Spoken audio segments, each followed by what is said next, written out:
Selamat datang kembali di pembahasan mendalam kita. Hari ini kita akan menelusuri sebuah perjalanan yang mungkin sering Anda pikirkan ya. Gimana caranya mengubah sebuah ide yang awalnya cuma di kepala gitu, menjadi sesuatu yang nyata, yang berdampak. Iya. Ini pertanyaan klasik tapi selalu relevan ya. Betul. Sumber kita kali ini dari buku Inside Out karya Tina Silik. Oke? Mari kita bedah bareng ya. Buku ini tuh menawarkan semacam peta lah. Sebuah kerangka kerja yang dia sebut siklus penemuan atau invention cycle. Invention cycle. Iya, ini bukan cuma teori loh, tapi beneran alat praktis. Nah, misi kita hari ini, kita mau coba pandu Anda memahami langkah-langkahnya. Ada imajinasi, kreativitas, inovasi, sampai kewirausahaan.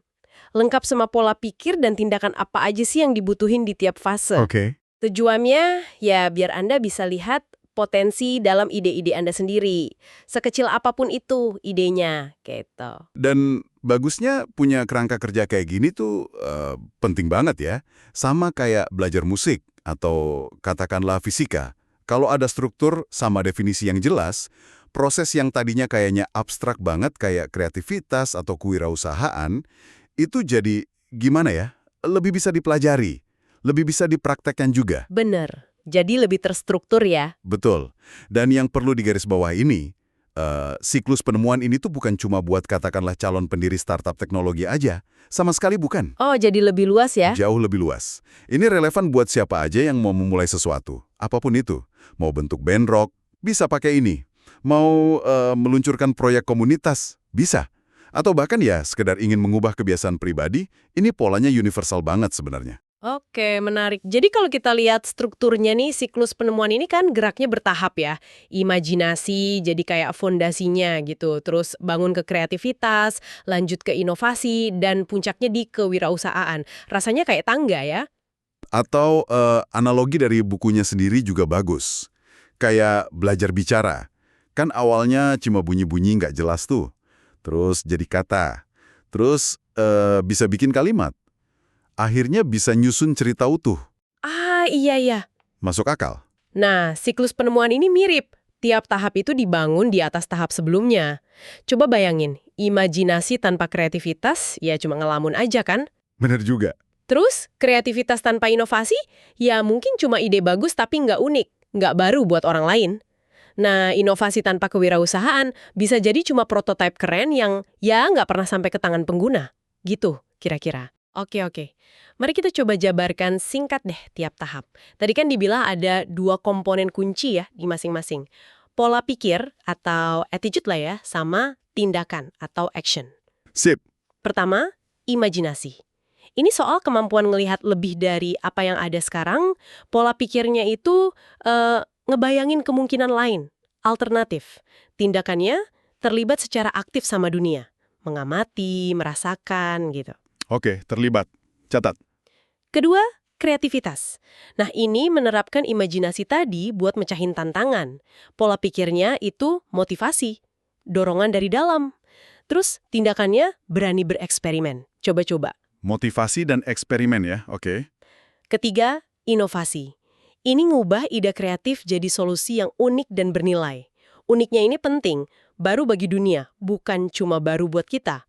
Pola pikirnya fokus. Dan tindakannya membingkai ulang atau reframe masalah atau situasi. Fokus dan reframe, menarik. Keempat, yang terakhir, kewirausahaan. Ini soal nerjemahin inovasi tadi jadi kenyataan yang berkelanjutan. Dan juga menginspirasi orang lain buat gabung.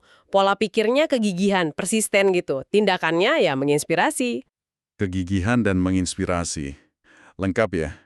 Dan yang penting juga nih, ini disebut siklus karena emang muter. Nggak berhenti. Keberhasilan di tahap kewirausahaan itu seringkali malah memicu imajinasi baru, baik buat pelakunya sendiri atau buat orang lain yang lihat.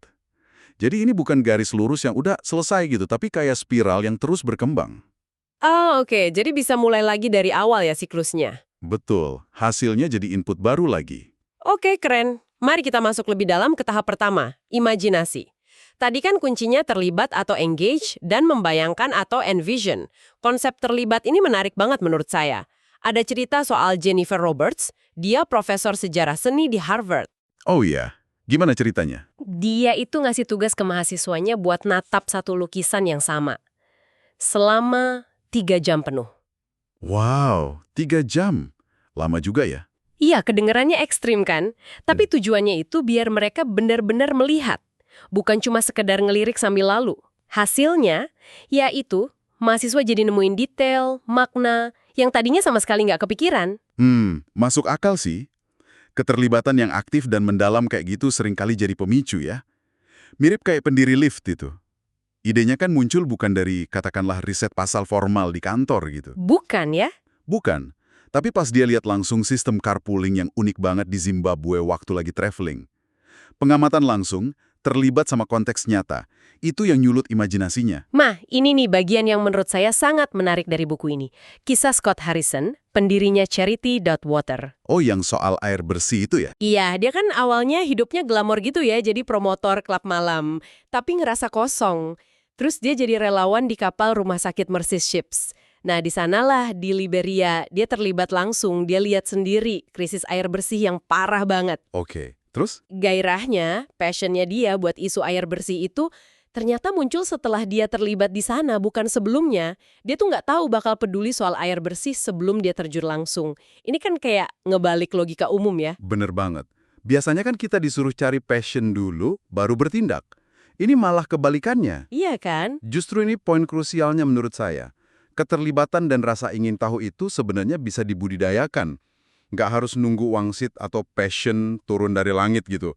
Kita bisa secara sadar milih buat lebih memperhatiin sekitar, lebih banyak nanya, nyoba hal baru. Jadi proaktif gitu ya? Proaktif. Keterlibatan inilah yang kemudian ngasih bahan bakar buat membayangkan atau envision. Kayak atlet, misalnya Julia Landauer. Dia ngebayangin detail balapannya. Atau Jeff Bezos, yang dari awal udah ngebayangin Amazon bakal segede apa. Visi besar itu lahir dari kemampuan membayangkan kemungkinan. Tapi sekedar ngebayangin yang indah-indah aja ternyata nggak cukup efektif ya. Saya baca di buku ini ada riset dari KP sama Ottingan. Mereka nunjukin kalau kita juga ngebayangin hambatan atau tantangan di depan, selain tujuan akhirnya, itu malah ngasih energi lebih buat bertindak. Oh gitu? Kenapa ya? Katanya sih, kalau cuma ngebayangin suksesnya aja, kita malah cenderung jadi pasif, kayak udah puas duluan di kepala gitu. Jadi visualisasi yang efektif, itu justru yang realistis, yang mencakup tantangannya juga. Menarik. Jadi imajinasi itu kayak otot ya? Bisa dilatih, bisa dimulai dari hal kecil mungkin ya? Kayaknya gitu. Misalnya, gimana kalau minggu ini Anda coba lebih aktif terlibat deh? Mungkin ngobrol sama orang yang biasanya nggak diajak ngobrol, atau ngamatin lingkungan sekitar lebih detail. Bisa dicoba tuh. Dan coba juga luangin waktu buat membayangkan. Bayangin panggung yang lebih besar buat ide Anda, tapi sambil dipetain juga kira-kira apa aja nih potensi rintangannya. Intinya sih, imajinasi itu bukan ditunggu, tapi dipancing, lewat keterlibatan aktif dan latihan membayangkan. Oke, mantap. Kita udah terlibat dan membayangkan di tahap imajinasi. Tapi kan imajinasi aja nggak cukup ya? Betul. Gimana ngubah bayangan itu jadi sesuatu yang lebih konkret buat ngatasin masalah? Nah, disinilah kita butuh kreativitas, yang butuh motivasi sama eksperimen. Saya tertarik nih sama cerita guru SMA, Don Wettrick. Guru SMA? Kenapa dia? Dia itu nerapin kerangka drive-nya Daniel Pink, yang soal otonomi, penguasaan, sama tujuan itu loh, di kelasnya. Jadi siswa dikasih kebebasan ngerjain proyek sesuai minat mereka. Hasilnya, motivasi siswanya meroket. Gila, keren banget. Wah, iya. Ini nunjukin pentingnya motivasi internal ya. Ada riset menarik di West Point yang dikutip buku ini juga.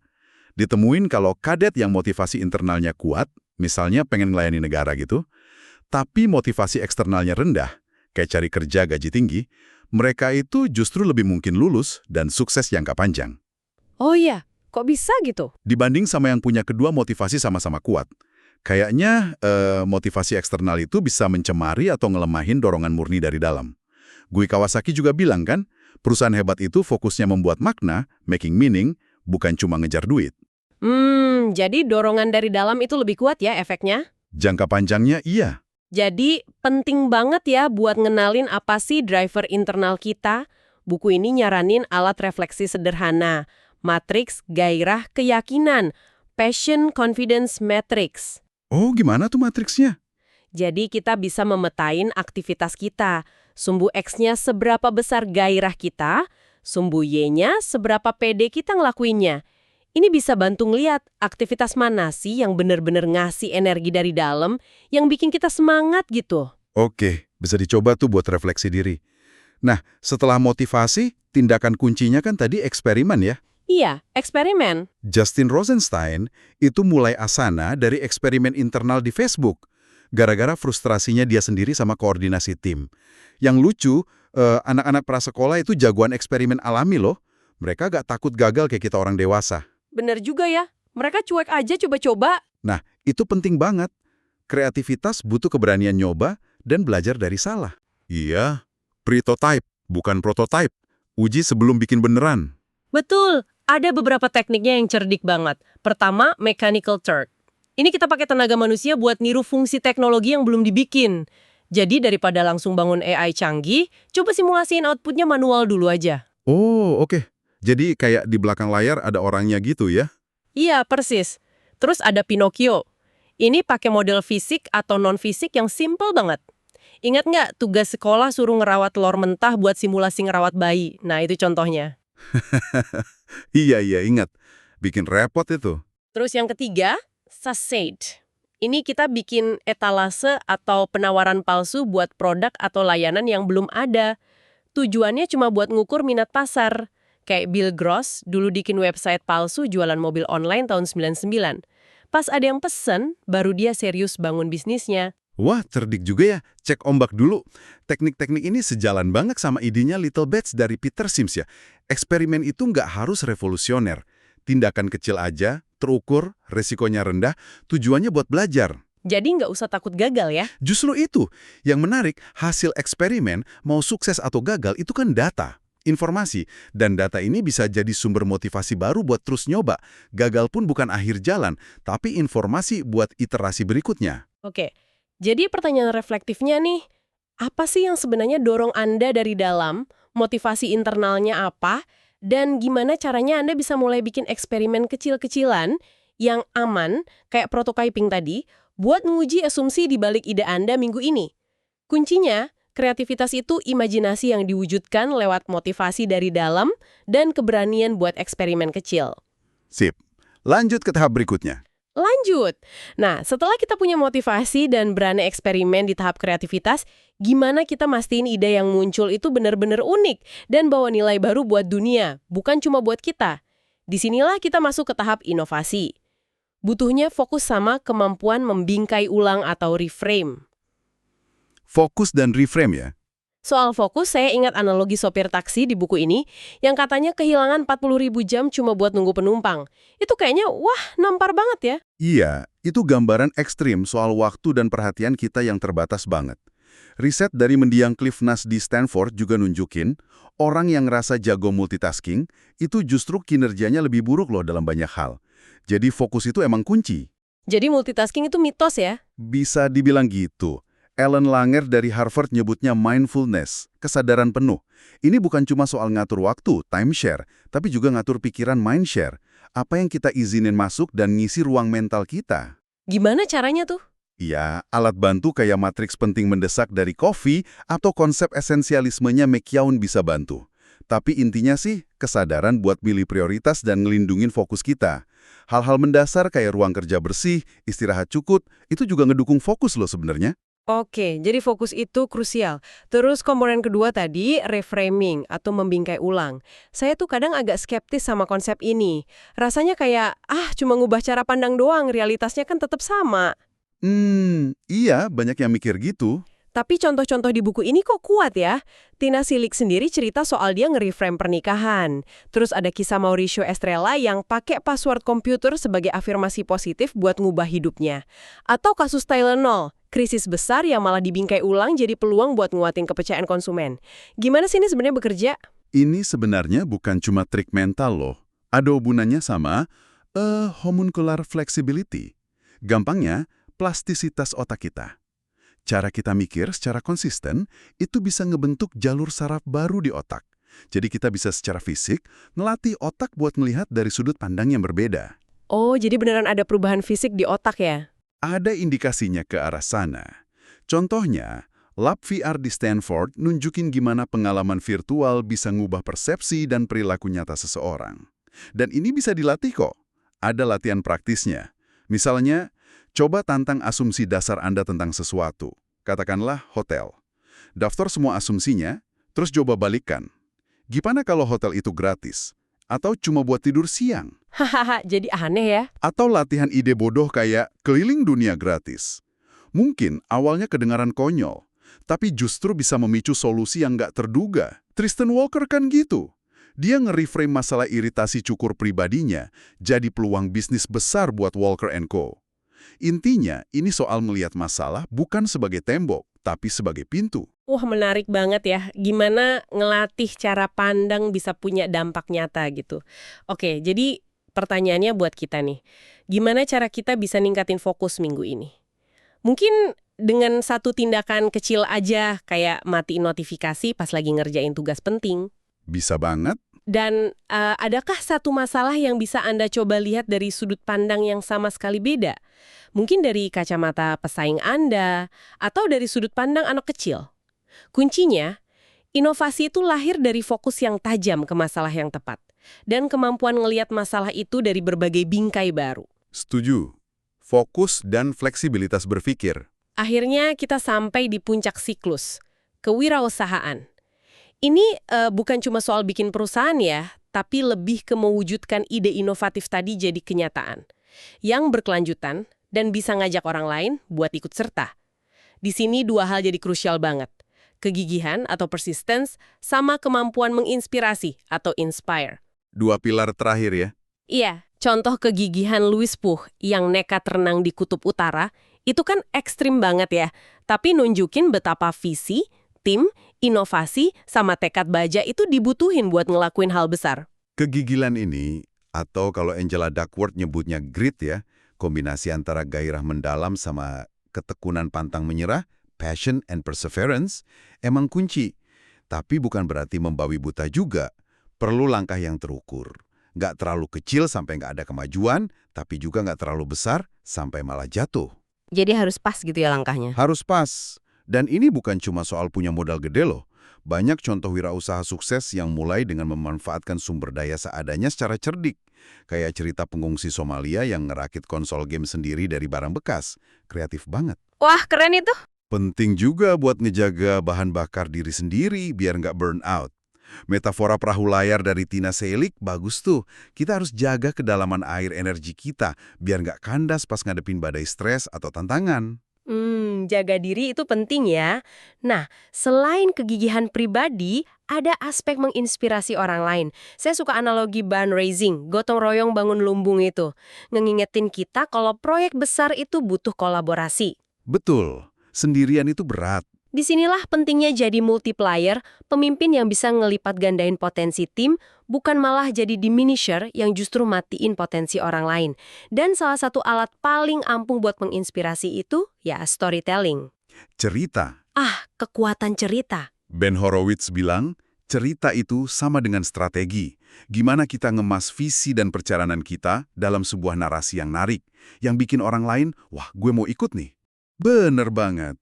Cerita itu punya kekuatan emosional yang luar biasa. Ingat nggak Ice Bucket Challenge dulu? Atau kisah-kisah pengguna Skype yang bisa nyambungin keluarga yang terpisah jauh? Itu semua kan kekuatan cerita. Iya ya, ngena banget. Kerangka sederhana kayak story spine. Pada suatu waktu, setiap hari, tapi suatu hari, karena itu, hingga akhirnya, itu bisa bantu banget buat nyusun narasi yang koheren. Selain cerita, ya ada juga prinsip-prinsip pengaruh dari Cialdini, kayak resiprositas, konsistensi, bukti sosial, dan lain-lain, yang bisa diterapin secara etis tentunya. Oke.